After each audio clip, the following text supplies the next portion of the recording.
আসসালামু আলাইকুম। আমি মোহাম্মদ আনোয়ার মিয়া। আজকে আমি নবম দশম শ্রেণীর পদার্থবিজ্ঞান দ্বিতীয় অধ্যায় নিয়ে আলোচনা করব।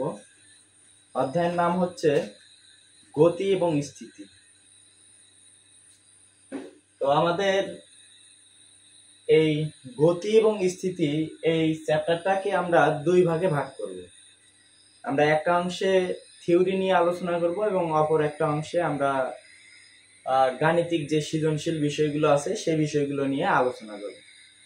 তাহলে আমরা আজকে এই দ্বিতীয় অধ্যায় গতি এবং স্থিতির আমরা থিওরি বিষয়গুলো নিয়ে আমরা আজকে আলোচনা করব। তো দেখো, শুরুতেই আমরা জানবো হচ্ছে গতি সম্পর্কে। আসলে গতিটা কি? তুমি একটা জিনিস খেয়াল করে দেখো যে তুমি প্রতিদিনই তোমার বাড়ি থেকে, মনে করো এটা তোমার বাড়ি, এই বাড়ি থেকে তুমি স্কুলে যাওয়ার উদ্দেশ্যে, এটা হচ্ছে স্কুলের রাস্তায়, স্কুলে, এটা হচ্ছে তোমার স্কুল, এই স্কুলে যাওয়ার উদ্দেশ্যে তুমি বাড়ি থেকে বের হও। তো ধরো তুমি সকাল 9টায় বাড়ি থেকে বার হচ্ছ স্কুলে যাওয়ার জন্য। তাহলে এই যে সকাল 9টায় তুমি বাড়ি থেকে স্কুলে যাওয়ার জন্য বের হলে, তাহলে এই স্কুলে যাওয়ার আগে মানে পূর্বে তুমি কোথায় ছিলা? বাড়িতে। তাহলে এই যে বাড়িতে তোমার আগে অবস্থান ছিল। তো এখন সকাল 9টায় বার হয়, তুমি স্কুলে গেছো সকাল 10টায়। সকাল কয়টায় গেছো? 10টায়। তো এই যে সকাল 10টায় তুমি স্কুলে গেছো, তার মানে একটা সময় লাগছে স্কুলে যাইতে। এই যে সময়ের সাপেক্ষে তোমার এই বাড়ি থেকে তোমার অবস্থানের পরিবর্তন হয়, তুমি কোথায় গেলে? স্কুলে। তাহলে সময়ের সাপেক্ষে কোনো বস্তুর যে অবস্থানের পরিবর্তন, এখানে কি অবস্থানের পরিবর্তন ঘটছে? তাহলে সময়ের সাপেক্ষে কোনো বস্তুর অবস্থানের পরিবর্তনকে বলা হয় গতি। তাহলে অথবা এটা আরো মানে সুন্দরভাবে বলা যায় যে পারিপার্শ্বিকের সাপেক্ষে একক সময়ে কোনো বস্তুর অবস্থানের পরিবর্তনের ঘটনাকে গতি বলে। আর আমরা যদি সোজাভাবে বলি যে সময়ের সাপেক্ষে কোনো বস্তুর অবস্থানের পরিবর্তনকে গতি বলে বা পরিবর্তনের ঘটনাকে গতি বলে। তাহলে এটা গেল হচ্ছে গতি। আচ্ছা, এবারে আমরা জানবো হচ্ছে স্থিতি। তাহলে আমরা গতি জানলাম, এই পর্যায়ে আমরা জানবো স্থিতি সম্পর্কে। তাহলে স্থিতিটা কি? যে দেখো, তুমি কিন্তু সকাল 10টায় স্কুলে গেছো। তো তোমার সকাল 10টা থেকে মনে করো বিকাল 4টা পর্যন্ত তোমার কি হলো? স্কুলে ক্লাস চলবে।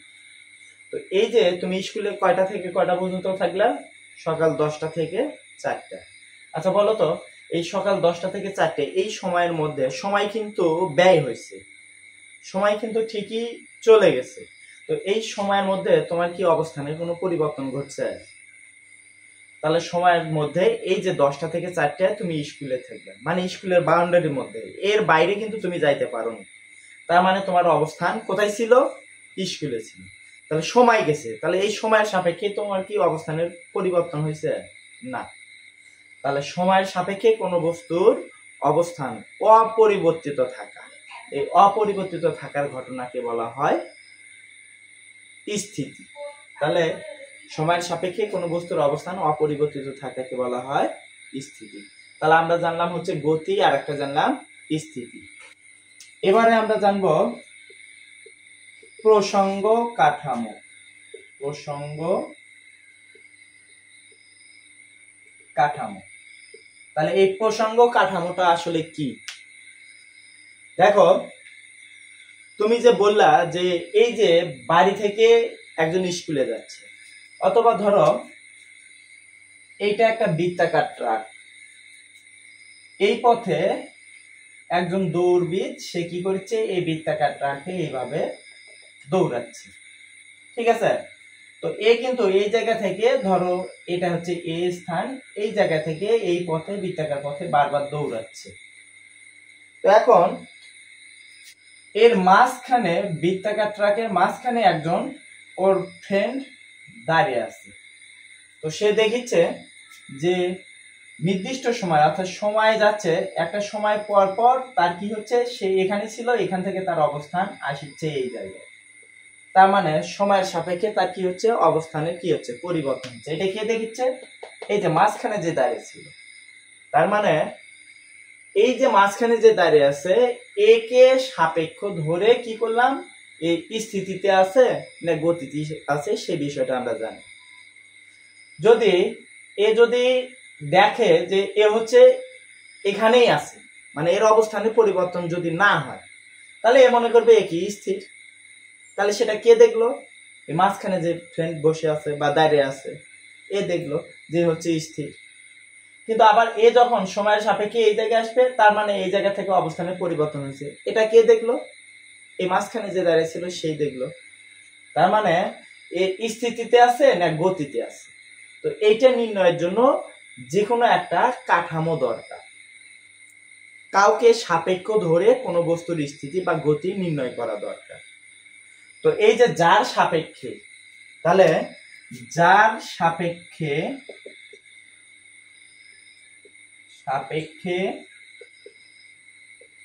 কোনো বস্তুর স্থিতি বা গতি নির্ণয় করা হয়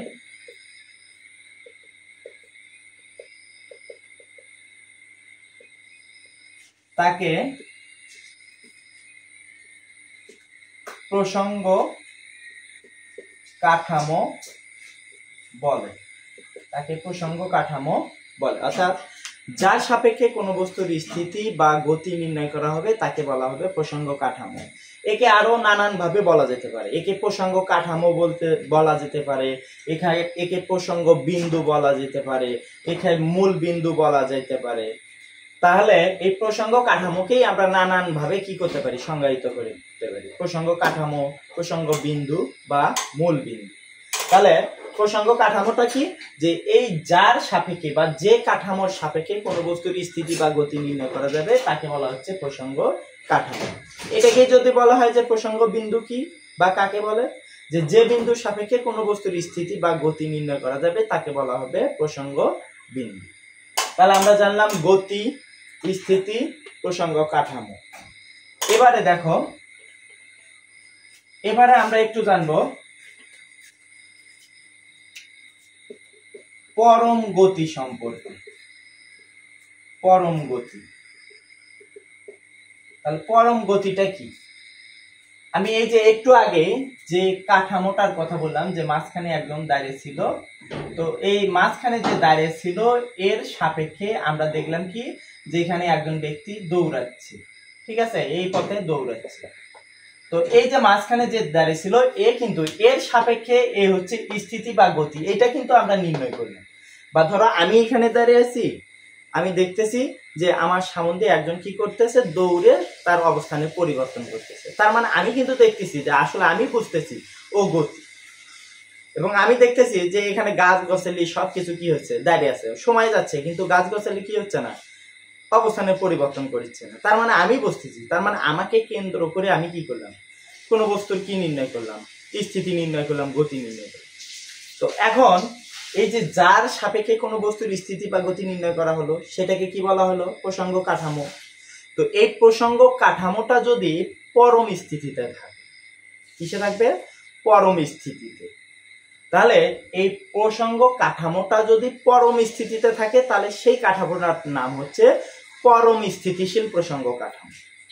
তাহলে কি বললাম, যে এই প্রসঙ্গ কাঠামোটা যদি পরম স্থিতি, পরমটা কি, যেটা আসলে প্রকৃতপক্ষে স্থির, এইরকম প্রসঙ্গ কাঠামোর সাপেক্ষে, তাহলে এই পরম স্থিতিশীল। তাহলে আমরা পরম গতির সংজ্ঞা কিভাবে করব, যে পরম স্থিতিশীল প্রসঙ্গ বস্তু বা কাঠামো, যাই বলো, প্রসঙ্গ বস্তুর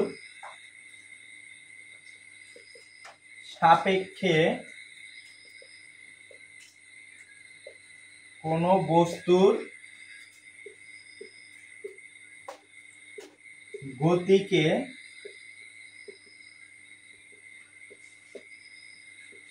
পরম গতি বলে।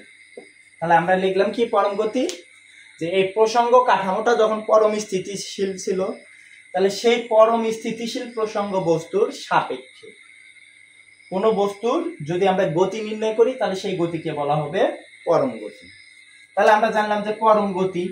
আচ্ছা, এখন যদি তোমাকে বলা হয় তাহলে পরম স্থিতিটা কি? পরম স্থিতি। তাহলে আমরা জানলাম পরম গতিটা হচ্ছে কি, যে পরম স্থিতিশীল প্রসঙ্গ বস্তুর সাপেক্ষে কোনো বস্তুর গতিকে পরম গতি বলে। তাহলে পরম স্থিতি কি? ওই একই কথা, প্রসঙ্গ কাঠামোটা কিসে থাকতে হবে? পরম স্থিতিশীল থাকতে হবে। তাহলে ওই একই পরম স্থিতিশীল প্রসঙ্গ বস্তুর সাপেক্ষে কোনো বস্তু এই গতির জায়গাতে গিয়ে হবে স্থিতি, গতির জায়গাতে যে হবে কি স্থিতি। তাহলে তখন আমরা বলতে পারবো যে পরম স্থিতিশীল প্রসঙ্গ বস্তুর সাপেক্ষে কোনো বস্তুর স্থিতিকে পরম পরম স্থিতি বলে। পরম কি বলে? স্থিতি বলে। তাহলে ক্লিয়ার? তাহলে আমরা বুঝলাম কি, যে গতি, তারপর বললাম স্থিতি, পরম গতি, পরম স্থিতি। এবারে আমরা পরম গতি এবং পরম স্থিতি জানলাম। অনেক সময় দেখবা যে তোমার খ নাম্বারের জন্য বিভিন্ন সময় দেখবে অনেক বোর্ডে এই প্রশ্ন এসে থাকে যে আমরা যে গতি, পরম গতি বললাম এবং পরম স্থিতি, আসলে খ নাম্বারের জন্য এই ধরনের প্রশ্ন আসে যে মহাবিশ্বের এমন কোনো বস্তু পাওয়া সম্ভব নয় যা প্রকৃতপক্ষে স্থির আছে, যা প্রকৃতপক্ষে গতিশীল আছে। অর্থাৎ বলা থাকে যে পরম নয় কোনো গতি, পরম নয় কোনো স্থিতি, ব্যাখ্যা করো। তো তখন আমরা কিভাবে ব্যাখ্যা করব? তাহলে আমরা এই কথা থেকে কি বুঝলাম, যে আসলে যে কোনো গতি পরম নয়, কোনো স্থিতি পরম নয়। কেন? এই কথাটার অর্থ কি? কেন পরম নয়? প্রকৃতপক্ষে এমন কোনো বস্তু কেন পাওয়া যাচ্ছে না যেটা পরম গতি বা পরম স্থিতি? কারণ তোমরা একটা জিনিস খেয়াল করে দেখো, আমরা কিন্তু জানি যে প্রতিনিয়ত দেখো, এইটা যদি আমাদের পৃথিবী হয় এবং এইটা যদি সূর্য হয়, তো এই পৃথিবীটা প্রতিনিয়ত এই সূর্যের চারপাশে কি ঘূর্ণায়মান। পৃথিবীটা প্রতিনিয়ত সূর্যের চারপাশে ঘূর্ণায়মান। আচ্ছা, এই পৃথিবীটা যদি প্রতিনিয়ত সূর্যের চারপাশে যদি ঘূর্ণায়মান হয়, তাহলে বলো তো পৃথিবীটা কি স্থির আছে? না, পৃথিবী স্থির না। আচ্ছা, যদি পৃথিবী যদি স্থির না থাকে, তাহলে এই পৃথিবীর অভ্যন্তরে যত বস্তু আছে, যত উপাদান যা কিছু আছে, তারা কি স্থির? না। তাহলে আমরা কেন দেখতে পাচ্ছি না যে পৃথিবী আসলে যে ঘুরিচ্ছে সূর্যের চারপাশে? তাহলে কেন আমরা বুঝতে পারছি না যে আসলে পৃথিবী গতিশীল? আমরা তো দেখেছি যে বস্তু, গাছ গাছালি যা কিছু আছে, যেটা যেখানে আছে সেটা সেই জায়গাতে আছে। আমরা কেন বুঝতে পারছি না যে আসলে তাহলে সবই গতিশীল? কারণ যেহেতু পৃথিবী গতিশীল, তাহলে এর অভ্যন্তরে যা আছে সবই তো গতিশীল হওয়ার কথা, কিন্তু আমরা দেখতে পাই না কেন? তাহলে যদি পৃথিবী সূর্যের চারপাশে গতিশীল হয়, তাহলে এর অভ্যন্তরে যা আছে সবকিছুই গতিশীল। এ কারণেই বলা হয় যে আমরা যে স্থিতি বা গতি আমরা যেগুলো নির্ণয় করি, এগুলো হচ্ছে আমাদের আপাত দৃষ্টিতে, আপেক্ষিকতার ক্ষেত্রে। সেজন্যই বলা হয় যে এই মহাবিশ্বের সকল গতি আপেক্ষিক, সকল স্থিতি আপেক্ষিক, পরম নয় কোনো গতি, পরম নয় কোনো স্থিতি। তো আমরা খ নাম্বারের জন্য একটা প্রশ্ন বললাম যে মহাবিশ্বের সকল গতি আপেক্ষিক, সকল স্থিতি আপেক্ষিক, পরম নয় কোনো গতি এবং পরম নয় কোনো স্থিতি। তাহলে এই পর্যায়ে আমরা একটু জানবো গতি বিষয়ক সংজ্ঞা। কিছু সংজ্ঞা আছে যেগুলো হচ্ছে গতি বিষয়ক। তো গতি বিষয়ক সংজ্ঞা কি? দেখো, শুরুতে আমরা জানবো হচ্ছে রৈখিক গতি। আচ্ছা, রৈখিক মানে কি? সোজা। রৈখিক মানে কি? সোজা। তাহলে তুমি তোমার চোখের সামনে এমন কোনো বস্তু দেখতে পারো যে আসলে যেটা সোজা পথেই যায়, কখনো বাঁকা পথে যায় না, এরকম কিছু দেখতে পারো? আচ্ছা, যদি আমি তোমাকে ট্রেনের কথা বলি, যে এই যে ট্রেন, ট্রেন যখন চলে, ট্রেন বলতো সে কি সোজা পথে চলে না বাঁকা পথে চলে? যখন মোড় থাকে কিন্তু ট্রেনের রাস্তাটা সবসময় কি হয়? সোজা হয়। তাহলে এই যে ট্রেন, এই ট্রেন কিন্তু বেশিরভাগ মানে সব সময় দেখা যায় সে সোজা পথে চলে। কোন পথে চলে? সোজা পথে।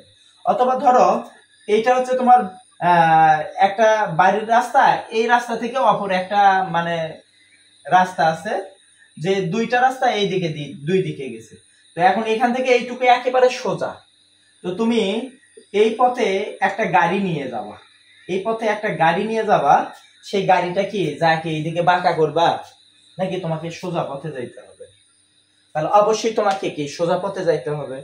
তাহলে সোজা পথে যাওয়া মানে কি? সরল রেখা বরাবর চলা। তাহলে এই যে কোনো বস্তু যদি সরল রেখা বরাবর কি হয়? গতিশীল হয়। তাহলে কোনো বস্তুর গতি যদি কি বরাবর হয়? সরল রেখা বরাবর হয়, তাহলে তার গতিকে বলা হবে রৈখিক গতি। কারণ আমরা জানি সোজা বা সরল পথ, সরল পথ মানে সোজা পথ, আর সোজা পথ মানে সেটা সরল রেখা বরাবর। তাহলে সেই জন্য রৈখিক গতির ক্ষেত্রে বলছে কি, যে কোনো বস্তুর গতি যদি সরল রেখা বরাবর হয় তাহলে সেই গতিকে বলা হচ্ছে রৈখিক গতি। তাহলে আমরা রৈখিক গতি বুঝলাম। এ পর্যায়ে 2 নম্বরে জানবো আমরা হচ্ছে ঘূর্ণয়ন গতি। ঘূর্ণয়ন গতি, এই ঘূর্ণয়ন গতিটা কি? যে তোমরা সাইকেলের চাকা দেখো নাই?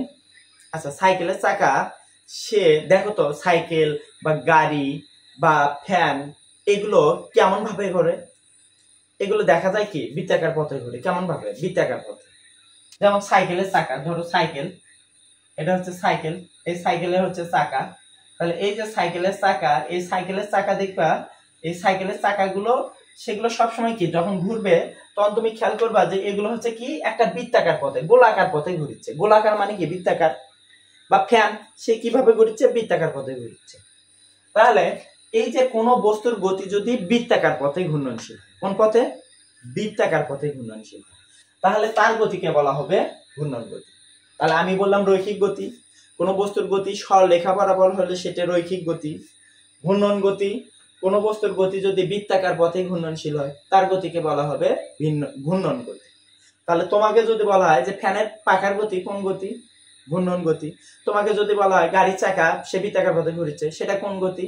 ঘূর্ণন গতি। তোমাকে যদি বলা হয় যে নাগরদোলা, যে সে হচ্ছে কি হচ্ছে বাচ্চাদের যে নাগরদোলা সেটা হচ্ছে কি বৃত্তাকার পথে ঘুরছে, তাহলে এই নাগরদোলার এই যে গতিটা সৃষ্টি হচ্ছে এটা কোন গতি? অবশ্যই ঘূর্ণন গতি। ক্লিয়ার? এবারে দেখো 3 নম্বরে আমরা জানবো হচ্ছে চলন গতি সম্পর্কে। চলন গতি, চলন গতিটা কি? সাপোজ মনে করো এটা একটা রাস্তা, এটা কি একটা রাস্তা।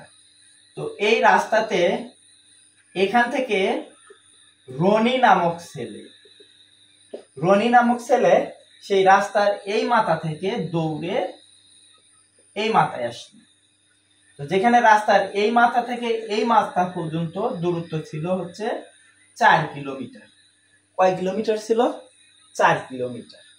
তো এখন সে দেখা গেল এই মাথা থেকে যখন এই মাথায় দৌড়ে আসলো তার সময় লাগলো হচ্ছে 4 সেকেন্ড। কয় সেকেন্ড লাগছে? 4 সেকেন্ড। অথবা রনি বাদে যদি একটা সাইকেলের কথা বলো, তো একটা সাইকেল এই জায়গা থেকে এই জায়গায় যেতে সময় লাগছে কয় সেকেন্ড? 4 সেকেন্ড। তাহলে রাস্তাটা ছিল কয় কিলোমিটার? 4 কিলোমিটার। তাহলে যদি 4 কিলোমিটার রাস্তা যদি সে 4 সেকেন্ডে যায়, বলো তো প্রতি 1 সেকেন্ডে কয় মিটার গেছে সে? 1 মিটার, 1 কিলোমিটার। পরের সেকেন্ডে কয় কিলোমিটার? 1 কিলোমিটার। পরের সেকেন্ডে কয় কিলোমিটার? 1 কিলোমিটার। তাহলে বলো তো এইখানে এই জায়গা থেকে এই জায়গায় যাইতে সে কি সমান সময়ে কি সমান পথ অতিক্রম করে নাই? আচ্ছা, সমান সময়ে সমান পথ অতিক্রম করছে, কারণ 4 সেকেন্ডে 4 কিলোমিটার গেছে, তার মানে প্রতি 1 সেকেন্ডে 1 কিলোমিটার গেছে। আবার এই যে এখান থেকে যে রনি এই জায়গায় যাবে, রনির কি কোনো হাত পা কি এই জায়গায় পড়ে থাকবে নাকি রনি পুরোটাই যাবে? অথবা এখানে ধরো একটা সাইকেলের কথাই কল্পনা করো, এই সাইকেলটা কি এখান থেকে এখানে যাবে, সাইকেলের কি পেছনের চাকা কি এই জায়গায় পড়ে থাকবে নাকি পুরো সাইকেলটাই যাবে? অথবা এই জায়গায় যদি একটা বইয়ের কথা কল্পনা করো, যে বই এখান থেকে আমি টাইনে এই জায়গায় নিয়ে যাচ্ছি, আচ্ছা বইটা কি পুরোটাই যাবে নাকি বইয়ের কিছু অংশ থাকবে? অবশ্যই এগুলো সবই সব কিছুই কি এই জায়গায় যাবে, মানে কি সকল কণাই কি করবে এই জায়গায় যাবে। এই যে সকল কণা এই জায়গা থেকে এই জায়গায় যাচ্ছে, মানে দূরত্ব অতিক্রম করছে, সে কি সমান সময়ে কি সমান পথ অতিক্রম করছে না বা সমান দূরত্ব অতিক্রম করছে না? তাহলে আমরা এখান থেকে কি বলবো, চলন গতির সংজ্ঞা কি বলবো, যে কোনো বস্তুর সকল কণা, কোনো অংশ বাদ নেই, কোনো বস্তুর সকল কণা যদি সমান সময়ে সমান দূরত্ব অতিক্রম করে, কোনো বস্তুর সকল কণা যদি সমান সময়ে সমান দূরত্ব অতিক্রম করে, তাহলে তার গতিকে বলা হবে চলন গতি। তাহলে আমরা জানলাম হচ্ছে চলন গতি। এরপর দেখো 4 নম্বরে হচ্ছে পর্যায়বৃত্ত গতি।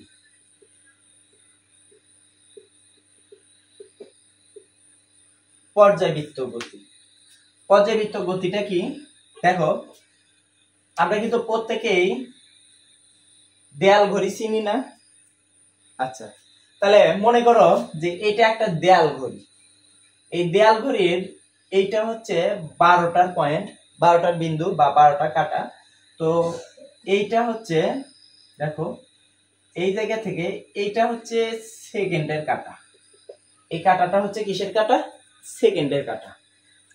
তো এই সেকেন্ডের কাটাটা যদি এই 12টার কাটার এই জায়গা থেকে ঘুরে ঘুরে ঘুরে ঘুরে ঘুরে ঘুরে যদি এই জায়গাতে আসে, 12টার কাটাতে আসে, বলতো কত সেকেন্ড সময় লাগে? অবশ্যই 60 সেকেন্ড সময় লাগবে, কারণ এই সেকেন্ডের কাটা যখন এই দিক দিয়ে ঘুরে ঘুরে এই জায়গায় আসে তখন 1 মিনিট সম্পূর্ণ হয়, আর 1 মিনিট মানে কয় সেকেন্ড, 60 সেকেন্ড। তাহলে এই যে সেকেন্ডের কাটা সে কিন্তু এই দিক দিয়ে ঘুরে ঘুরে এই জায়গায় আসলো। আচ্ছা, সেকেন্ডের কাটা কি একবার এই দিক দিয়ে ঘুরবে আর একবার কি এই দিক দিয়ে ঘুরবে?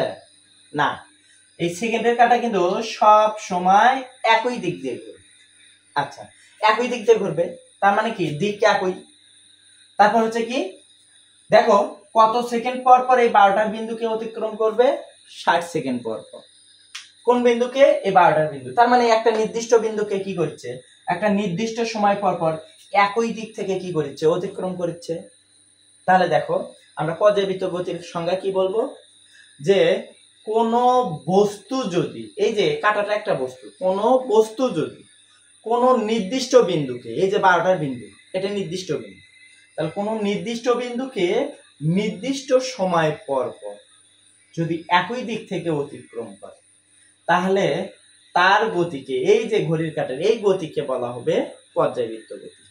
তাহলে আমরা কি বললাম, যে পর্যায়বৃত্ত গতি কাকে বলে, যে কোনো বস্তু যদি কোনো নির্দিষ্ট বিন্দুকে নির্দিষ্ট সময় পর পর যদি একই দিক থেকে অতিক্রম করে, তাহলে তার গতিকে বলা হবে পর্যায়বৃত্ত গতি। তাহলে কি আমরা বুঝছি যে পর্যায়বৃত্ত গতি কি? আচ্ছা, তোমাকে যদি বলা হয় যে ঘড়ির কাঁটার গতি কোন গতি, পর্যায়বৃত্ত গতি। আচ্ছা, তোমাকে যদি বলা হয় যে পৃথিবী সূর্যের চারদিকে ঘোরে, এই ঘুরে আসতে পৃথিবীর একটা নির্দিষ্ট সময় লাগে, তাহলে বলো তো পৃথিবীর গতি তাহলে কোন গতি হবে? অবশ্যই পর্যায়বৃত্ত গতি। তোমাকে যদি বলা হয় যে আচ্ছা হেলের ধূমকেতু, সে হচ্ছে নির্দিষ্ট সময় পর পর কি করে, প্রদক্ষিণ করে, তাহলে এই হেলের ধূমকেতুর গতি এটা কি গতি হতে পারে? অবশ্যই ওটাও হচ্ছে কি পর্যায়বৃত্ত। কারণ কি, সে নির্দিষ্ট সময় পর পর একই দিক থেকে বারবার কি করবে, অতিক্রম করবে একটা নির্দিষ্ট বিন্দুকে। এই জন্য যেটাই কোনো নির্দিষ্ট বিন্দুকে নির্দিষ্ট সময় পর পর একই দিক থেকে অতিক্রম করবে, তার গতিকে বলা হবে পর্যায়বৃত্ত গতি। তাহলে ক্লিয়ার পর্যায়বৃত্ত গতি? আচ্ছা, তাহলে এখন হচ্ছে 5 নম্বরে দেখো, 5 নম্বরে আমরা জানবো হচ্ছে স্পন্দন গতি। তাহলে 5 নম্বরে আমরা জানিচ্ছি কি স্পন্দন গতি। দেখো স্পন্দন গতি যদি হতে চায় অবশ্যই তাকে পর্যায়বৃত্ত গতি সম্পূর্ণ বস্তু হতে হবে। কি বস্তু? স্পন্দন গতি হতে গেলে অবশ্যই সেই বস্তুকে পর্যায়বৃত্ত গতি সম্পূর্ণ বস্তু হতে হবে।